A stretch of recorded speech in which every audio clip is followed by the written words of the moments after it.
Allison from Learning at the Primary Pond. I'm a literacy specialist, and in this video, I'm going to share 5 things that every primary teacher needs to know about teaching literacy in K2. Now, this is perfect for you if you're new to the primary grades or you just need a refresher. Before we dive in, if you haven't subscribed to my channel yet, I would love for you to do that now, and then also hit the little bell so that you're notified every time I post a brand new video about teaching literacy. Okay, so first and foremost, number one thing to know is that reading is taught, not caught. Now, if you've taught like the upper grades, it can be a little mysterious, because your kids just come to you reading in the upper grades for the most part. And you're like, okay, yeah, we can work on comprehension, all that good stuff. But in the primary grades, we are teaching them all of the individual skills that they need to learn in order to read. So that includes phonemic awareness, teaching different phonics patterns, teaching irregularly spelled words. A lot of high frequency words that are appearing often in text, like the word said, they're spelled a little bit differently or read a little bit differently than how they're spelled. And so we have to spend a little more time getting our kids to know those things. And then there's building fluency, not just building fluency with text reading, but building fluency in letter sounds if they're at that level. Building fluency in CVC words, building fluency with vowel team words. So building fluency with all of these little skills, as well as building fluency with text reading. Now, this requires explicit, systematic instruction, and hopefully your school is going to give you a phonics program that will guide you step by step through the reading process, getting kids to do what they need to do. But most important to know is just that this is not going to kind of happen magically. I know that a long time ago when I was first teaching, I just didn't understand the process of how kids learn to read, and that it really is a step-by-step process that for many kids proceeds slowly. So that is the most important thing that you need to know when you are teaching literacy in the primary grades. Thing number 2 is that simplicity and structure beats everything out. So when we're thinking about the primary grades, we might think like, oh my gosh, like the kids can do, all these fun and cute activities. And that's true. We can do a lot of fun and cute activities, but at the end of the day, we don't want to let that drive the bus. What we have to let drive the bus is routine and structure. So when you're thinking about setting up your school day, again, hopefully you have programs that you're using to help guide you. But if you're thinking about a more open-ended block, like when kids are in small group and then the other students are working independently, we want to think about, okay, what are the skills that my kids need to practice, right? And have them work independently on the specific skills they need to practice, whether that's letter sounds or, in second grade, maybe it's building more fluency and working on comprehension. It's going to vary, right? But so if I'm teaching something in week 10, then I'm going to not have them do it independently till week 11. Okay, because I want to make sure that whatever the kids are doing independently, yes, I'm going to have that, structure and routine for them to follow, but they're not going to be able to do it successfully unless they already know that skill well.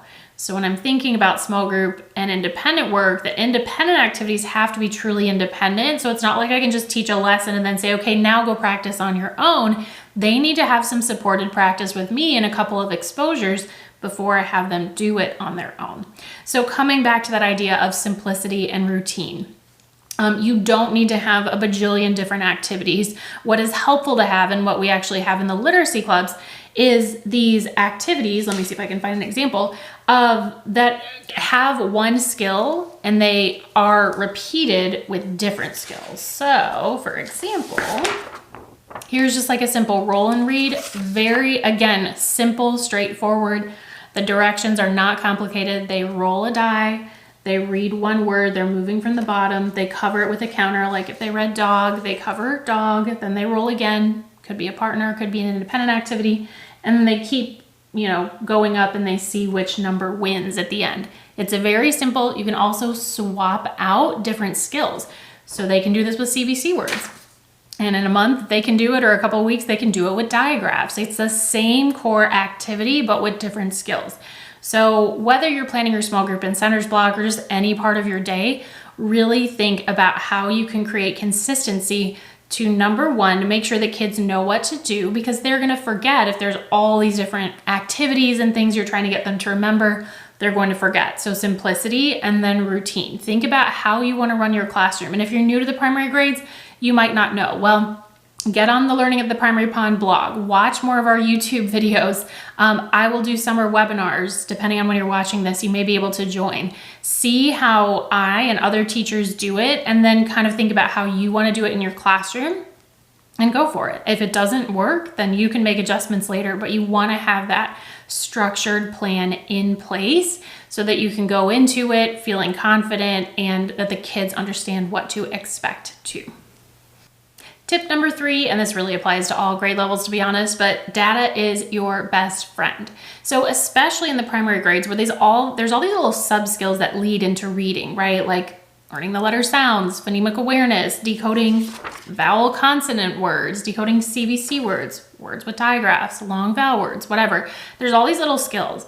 And if we're not aware of how students are doing with these sub skills, then we're not going to get to the overarching goal of getting them to decode and comprehend what they're reading. So it's really important that we keep an eye on these little skills. So in the literacy clubs, which the link is going to be in the caption of this video, we have an ultimate small group binder packet for you where you can get your binder prepped even ahead of the school year if you want to, or during the school year.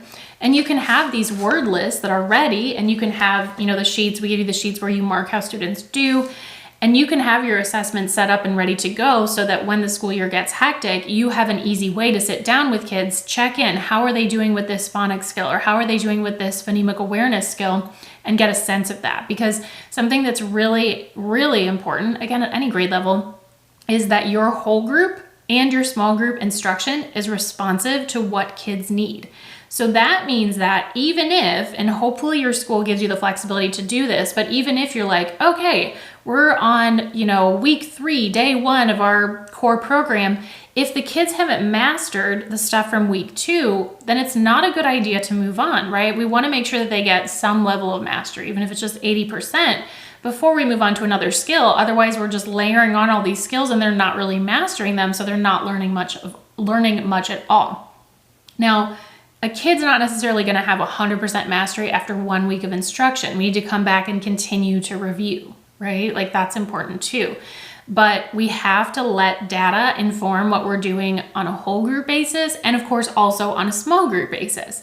When it comes to pulling small groups, we can't cover every single skill in a small group setting usually. That would mean that the other kids are working independently for way too long, and they might get off task because it's such a long period of time, or you might not have, more than likely, have time in your schedule. So we have to prioritize and be, again, very clear on what skills kids do and do not know so that we can put in our small groups the activities, the things that they most need to work on, that we most need to differentiate. So data, data, data.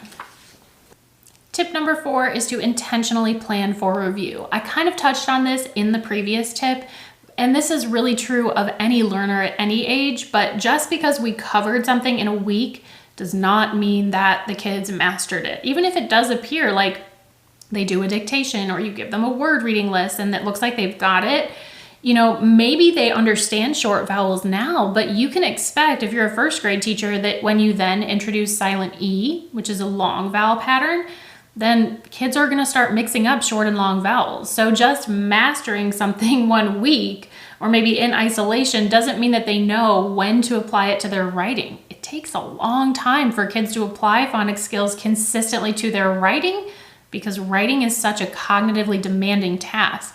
So that's why it's important to continue to review. Just have a little warm-up routine in your lessons, especially with phonics, at the beginning of each session, to review the skills that you've taught previously. When you're having them spell words, pull in a couple of words from the last few weeks. When you're having them read words, mix words in from the past couple of weeks or months. That continual review is so important to create full mastery. Don't be alarmed if you have taught short E and then the next week kids are not spelling that correctly in their writing. This is part of the process, but it does mean that we want to have very intentional review. Tip number 5, last but not least, is more of a mindset thing. It is so important to understand the enormity of the task of teaching kids to read and write. There are going to be kids in your classroom that are at different levels. You might have a second grader that can't read at all yet. Expect that. It would be nice if they all came in and they were all at the same level and we could just teach them all whole group and it would work. In most classrooms, that is simply not the reality. So We have to, yes, care and give our best to our students, but also have we have to keep our boundaries, right? Like we can't make ourselves crazy, like spending hours and hours, like creating different activities for different kids. You need to resource yourself. And a great way to resource yourself is with a literacy club membership. I've been talking about it a little bit throughout this presentation, but you get small group activities, you get passages, you get center activities, and they're multi-level so that you can meet the needs of kids at multiple levels. Your school may give you programs to use. I hope that they do, but there's going to be gaps. Anticipate that. Resource yourself. Get a literacy club membership. Make sure that you have resources at different levels ready to go, because it is a full-time job to create curriculum and resources for your classroom. But you already have a full-time job because you are teaching and you are with the students full-time. We cannot do both. You are going to burn out so quickly. So that's why, again, it's important to know what you're getting into. Make sure that you're setting those boundaries, those work-life boundaries, and resource yourself. And again, Literacy Club link is in the caption. I would love to help make your year or your years go more smoothly. We are here to support you with your literacy instruction. So those are my 5 tips. I hope that they're helpful. And if you're thinking about going into a new school year and you're brand new to primary, good luck. Let me know if you have any questions. Thanks so much for watching this video. Before you leave, don't forget to hit the like button, subscribe to my channel, and I'll see you in my next video.